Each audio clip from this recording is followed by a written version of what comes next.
There is something nobody tells you about surviving a toxic relationship. The damage doesn't end when they leave. It lives on inside your body, inside your nervous system, inside the part of you that still flinches when a phone buzzes unexpectedly, the part that over-explains, the part that reads every room before walking in, the part that has learned at a cellular level that other people are unpredictable and therefore dangerous. You didn't become anxious, you became adapted. And we're going to talk about what that means and, more importantly, what it takes to undo it. Let's begin with the truth that most healing content skips. Toxic relationships don't just hurt you emotionally. They train you, systematically, repeatedly, and visibly. Every time someone you love punished you for having needs, your nervous system learned needs are dangerous. Every time you were criticized for expressing emotion, something in you concluded feeling is a liability. Every time the warmth disappeared without warning, your body began scanning, constantly vigilant, hyper alert, waiting for the next shift in the weather. This is not weakness. This is the nervous system doing exactly what it was designed to do: learn from experience and adapt for survival. The problem is that the survival strategies that protected you inside a toxic relationship become the very things that limit you outside of it. You are still dressed for a war that ended. Psychologists call it hypervigilance. Mystics might call it a soul that forgot it was allowed to rest. When you have spent months or years in an environment where someone's mood could shift in an instant, where love was a reward and withdrawal was a punishment, your inner world reorganizes itself around threat detection. You become extraordinary at reading microexpressions, at sensing tension before it becomes visible, at adjusting yourself preemptively to prevent conflict. These are remarkable skills. They were born of remarkable pain, but here is what they cost you in the aftermath: the inability to simply be with another person without calculating, the inability to receive kindness without bracing, the inability to trust that calm is real and not just the pause before the storm. You are not paranoid. You are not too sensitive. You are someone whose emotional education happened in an unstable classroom and you learned the lessons too well. The philosopher Epictetus was a slave before he became one of the ancient world's greatest thinkers. From Chain's literal ones, he developed an insight that 2,000 years later still cuts through. Men are disturbed not by the things that happen, but by their opinions about those things.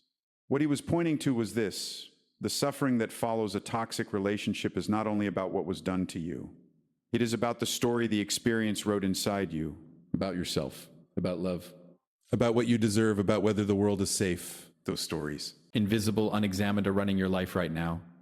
The person who convinced you that your emotions were too much is gone, but the belief they installed remains, and it filters everything, every new relationship, every moment of vulnerability.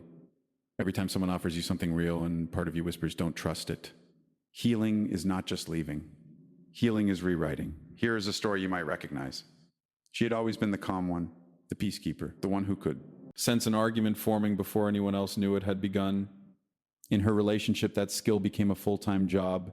She learned his moods the way a sailor learns weather, by watching signs so subtle that no one else would notice them. A certain silence, a particular stillness in his jaw, the way he set down his keys. She was never wrong. And she was never at rest. When it finally ended, people expected her to fall apart. Instead, she felt something she couldn't immediately name. A strange, disorienting quiet. Not sadness, something more unsettling than sadness. Space. She had spent so long filling the emotional atmosphere of someone else's volatility that she had forgotten what her own inner voice sounded like. Forgotten what she wanted, separate from what was safe. Forgotten in the deepest sense who she was when she wasn't managing someone else's storms. That forgetting, that is the real damage of a toxic relationship. Not the arguments, not even the cruelty, the slow erosion of self. Carl Jung wrote, "The most terrifying thing is to accept oneself completely." Because when the chaos ends, what remains is you. Just you. Without the role, without the performance, without the constant management of another person's emotional weather as an excuse to never sit still with your own. This is the moment most people rush to fill. New relationships, new projects, new distractions, anything to avoid the confrontation with the self that the silence demands. But the mystics and the psychologists agree on this: the self you are running from is not the enemy. It is the destination. The Sufi poet Hafiz wrote, "Even after all this time, the sun never says to the earth, 'You owe me.' Look what happens with a love like that. It lights the whole sky. That is the kind of love you are learning to give yourself. Not earned, not conditional, not dependent on performance. Simply present, simply yours." Here is the deeper psychology of what happened to you. In a toxic relationship, your window of tolerance, the zone in which your nervous system can function calmly, gets progressively narrowed. Normal human interaction begins to feel overwhelming. Conflict feels catastrophic. Stillness feels suspicious. You are perpetually either braced for impact or exhausted from the bracing. And because the relationship also likely involves something called intermittent reinforcement, unpredictable cycles of warmth and withdrawal, your brain's reward system became hijacked. The neurological signature of a toxic bond can look in brain scans remarkably similar to addiction. You were not clingy. You were not obsessed. You were chemically conditioned to keep seeking the next dose of approval from a source that was designed, consciously or not, to keep you reaching. Understanding this does not excuse what was done to you, but it does explain why leaving felt impossible, why you went back, why some part of you still misses something that hurt you. Brain was not broken. It was responding exactly as a human brain responds to that specific pattern of reward and deprivation. Now the work is to teach it something new. 4 practices for genuine lasting healing. 1, name the story, not just the experience. The event happened. But beneath the event is a belief the event confirmed or installed. Write down, what did this relationship teach me to believe about myself? About love? About safety? The beliefs are the wound. Naming them. Clarity is the first act of healing. 2, rebuild your relationship with your own signals. Toxic relationships teach you to distrust your instincts because your instincts were routinely overridden, dismissed, or punished. Begin small. Notice when something feels wrong and say so first to yourself, then in safe relationships to others. Your body has been trying to tell you the truth for years. Practice listening. 3, expand your window of tolerance slowly. Your nervous system needs evidence, not arguments. It cannot be convinced that the world is safe. It must experience safety repeatedly over time in small doses. Seek out one relationship, a friend, a therapist, a community where consistency is present.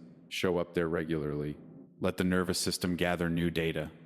4, reclaim solitude as a practice, not a wound. Time alone after a toxic relationship can feel like abandonment because aloneness and abandonment were woven together in your history. Begin to separate them. Solitude is not rejection. It is the space in which you become reacquainted with yourself. Schedule it. Protect it. Treat it as sacred because it is. Here's what I want to leave you with. The Zen tradition has a teaching: before enlightenment, chop wood, carry water. After enlightenment, chop wood, carry water. Healing from a toxic relationship is not a dramatic transformation that announces itself. It is quiet. It is daily. It looks like choosing not to over-explain when someone questions you, like noticing the tension in your body and breathing through it instead of bracing, like allowing someone to be kind without immediately wondering what they want in return. It is small, and it is the most important work you will ever do. Because on the other side of that work is not just the absence of pain, it is the presence of yourself, your real self, not the one that learned to be useful, not the one that learned to be invisible, not the one that bent itself into a shape someone else needed, the one that existed before all of that, the one that was always worth knowing. That person has been waiting for you patiently, without judgment, and it is never ever too late to come home. If something in this video reached something you've been quietly carrying, say it in the comments. You are not alone in this. And if you are ready to keep going into the patterns, the psychology, the reclamation, subscribe. There is more waiting for you here. Healing is not a destination. It is a direction. Keep walking.